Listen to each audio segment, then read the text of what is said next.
Berita Sumsel 24 jam hari ini, Institut for Social Studies Fakultas Ilmu Sosial dan Ilmu Politik UIN Raden Patah Palembang menyampaikan survei kinerja pemerintah Kota Palembang di tengah pandemi COVID-19 dan menakar Pilkada Kota Palembang 2024 pekan lalu.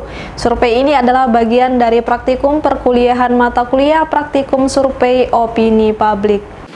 Untuk mempertajam kemampuan mahasiswa dalam melakukan praktik survei, Institut for Social Studies Fakultas Ilmu Sosial dan Ilmu Politik UIN Raden Patah Palembang menggelar survei kinerja pemerintah Kota Palembang di tengah COVID-19 dan menakar Pilkada Kota Palembang 2024 pekan lalu. Selain itu, tujuan lain survei adalah untuk menggali isu-isu yang sedang berkembang di Kota Palembang sebagai objek kajian yang akan dilihat, yakni isu seputar COVID-19, performa kinerja pemerintah Kota Palembang, dan prediksi peluang konstelasi politik jelang Pilkada 2024 mendatang. Ketua ISS Ahmad Muhaimin MSI menyampaikan metode survei yang digunakan adalah multi-stage random sampling dengan menyasar semua populasi di Kota Palembang yang sudah berusia 17 tahun atau lebih atau sudah menikah ketika survei dilakukan. Jumlah sampel yang dilibatkan sebanyak 384 responden dan memiliki toleransi kesalahan kurang lebih 5% pada tingkat kepercayaan 95%. Lakukan pada periode 27 sampai 30 November 2021 kemarin ya. Ini sebenarnya bagian dari praktik langsung dari mahasiswa yang memang mengenyam mata kuliah teknik survei gitu ya, teknik survei dan quick-count ya. Jadi sekaligus kita juga ingin melakukan penggalian data-data seputar kinerja pemerintahan Kota Palembang karena memang domisili UIN Raden Patah adalah di Palembang. Seberapa kuat sih etos kerja atau kinerja dari pemerintahan Kota Palembang selama pandemi ini? Ternyata ya penilaian masyarakat cukup memuaskan ya kinerja atau performa dari pemerintahan Kota Palembang, baik itu di tingkat di level wali kota, di level wakil wali kota, dan OPD yang lainnya. Adapun beberapa hasil temuan survei diantaranya temuan terkait isu COVID-19, angka presentase masyarakat Kota Palembang yang telah melakukan vaksinasi sudah mencapai 68,75%, baik telah melakukan vaksinasi 1 atau 2, sedangkan 31,25% belum sama sekali melakukan vaksinasi. Temuan lainnya terkait kinerja pemerintah Kota Palembang semasa COVID-19, mayoritas masyarakat Kota Palembang menilai pelaksanaan pemerintahan Kota Palembang selama COVID-19 memiliki performa yang baik. Sebanyak 81,51% menilai baik, sedangkan 16,41% menilai pelaksanaan pemerintah buruk. Mayoritas masyarakat Kota Palembang menilai puas dengan kinerja Haji Harnojoyo. Sebanyak 78,65% menilai puas, sementara 17,97% yang menilai tidak puas. Mayoritas masyarakat Kota Palembang juga menilai puas dengan kinerja Haja Fitrianti Agustinda. Sebanyak 76,83% menilai puas, sementara 16,9% yang menilai tidak puas. Reporter dan juru kamera Betanika Susmanda, palpres.com. Pemirsa, salah seorang siswa SD Negeri Gria Randik Musi Banyuasin menjadi korban peluru nyasar dari orang tidak dikenal. Peluru dari senapan angin ini mengenai bagian tangan kiri korban. Rahma Sherin Adelia masih terbaring di RSUD Sekayu setelah menjadi korban peluru nyasar usai pulang sekolah kemarin. Tangan bagian kiri siswi SD Negeri Gria Randik Musi Banyuasin ini diketahui tertembak peluru senapan angin dari orang tidak dikenal. Orang tua Rahma, Rasmi, mengaku saat kejadian dia ingin menjemput anaknya pulang sekolah. Namun tidak jauh dari lokasi kejadian terdengar suara letusan yang disertai dengan jeritan sang anak. Saat dilihat, tangan Rahma mengeluarkan darah dengan kondisi pingsan. Waktu itu balik sekolah? Balik sekolah. Itu dibonceng anaknya gimana, Bu? Dibonceng. Jemput ibu dari sekolah. Berapa jauh, Bu, dari sekolah waktu itu? Baru. Agak jauh mana? Tiba-tiba anak ibu mekek. Ibu tahu ditembak gimana tuh, Pak? Ada ledakan atau gimana? Tidak dengar pun ledakan. Nggak dengar. Tahu-tahu anaknya menjerit aja atau gimana? Ditembak apanya ibu? Tembakannya itu? Pernah di bagian mana? Bahunya, bahu kiri ya. Langsung pingsan anaknya. Iya. Langsung pingsan ya. Ibu tahu siapa yang nembak? Tidak tahu. Nggak tahu, Bu. Ibu lihat kanan kiri nggak, Bu? Ada orang? Nggak ada orang ya?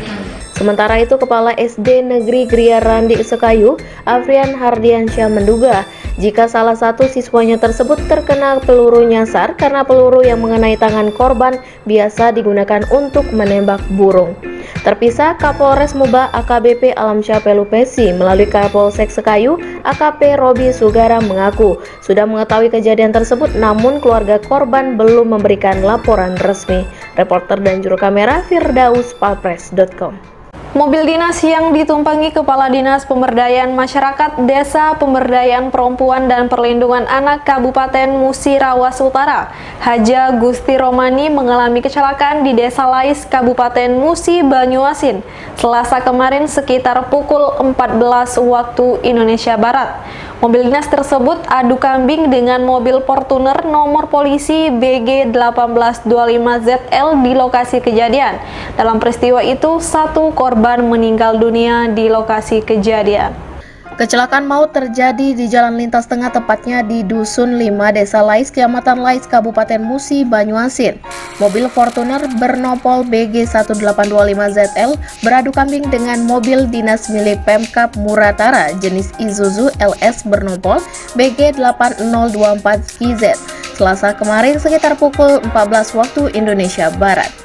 Diketahui mobil dinas tersebut ditumpangi Kepala Dinas Pemberdayaan Masyarakat Desa Pemberdayaan Perempuan dan Perlindungan Anak Kabupaten Musi Rawas Utara, Haja Gusti Romani, di mana mobil Isuzu LS milik DPMD P3A Muratara datang dari arah Betung menuju Sekayu. Namun tepat di lokasi kejadian dari arah berlawanan mobil Fortuner berwarna putih melaju kencang sehingga hilang kendali dan menghantam mobil Isuzu LS. Dalam kejadian tersebut, penumpang mobil Fortuner meninggal dunia di lokasi kejadian.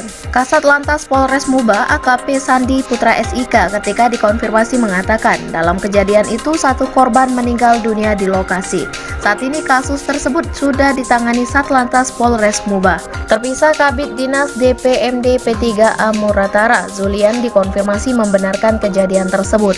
Mobil itu ditumpangi oleh Kepala Dinas yang pulang dari Palembang sehabis menghadiri Malam Penganugerahan Inovator Sumatera Selatan tahun 2021.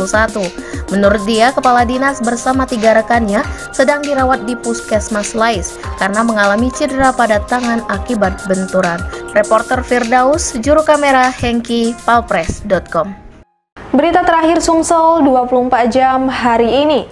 Kejaksaan Agung memindahkan penahanan tersangka dugaan korupsi pada Perusahaan Daerah Pertambangan dan Energi Sumsel Haji Alek Nurdin ke Palembang karena persidangannya akan segera digelar. Bersama 3 tersangka lain dan barang bukti beberapa mobil mewah, siang tadi mantan Gubernur Sumsel 2 periode itu tiba di Palembang. Dengan menggunakan mobil tahanan Kejaksaan Tinggi Sumatera Selatan, mantan Gubernur Sumatera Selatan 2 periode Haji Alek Nurdin beserta 3 tahanan lainnya sekitar pukul 11.40 waktu Indonesia Barat tiba di Kejaksaan Negeri Palembang siang tadi. Mereka diketahui terbelit kasus korupsi Perusahaan Daerah Pertambangan dan Energi Sumatera Selatan dan kasus proyek Masjid Raya Sriwijaya. Dengan mengenakan rompi tahanan dan tangan terborgol, Alek Nurdin beserta 3 tahanan lainnya tiba di Kejari Palembang dengan pengawalan ketat dari pihak kepolisian dan pengawalan Pitsus Kejati Sumsel. Saat keluar dari mobil tahanan plat merah BG 9968MZ, tidak ada sepatah kata yang keluar dari mulut mantan orang nomor 1 di Sumatera Selatan itu. Alex langsung bergegas berlalu masuk ke ruangan pelayanan terpadu 1 pintu Kejari Palembang. Penyerahan para tersangka ke Kejari Palembang karena lokasi kejadian berada di Palembang.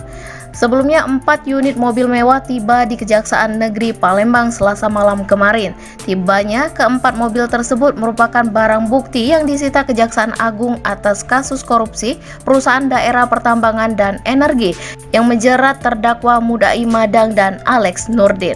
Keempat mobil itu diantaranya Toyota Alphard Velfire warna putih dengan nomor polisi B818SFC, Toyota Innova Venture warna hitam dengan nomor polisi B1881SFC, Mitsubishi Pajero Dakar warna putih dengan nopol B300LPE, dan Toyota Foxy warna putih dengan nopol B1750WUN. Dengan keempat mobil tersebut langsung dibawa dari Jakarta menuju Palembang tepat pukul 22.30 waktu Indonesia Barat tiba di Kejari, Palembang.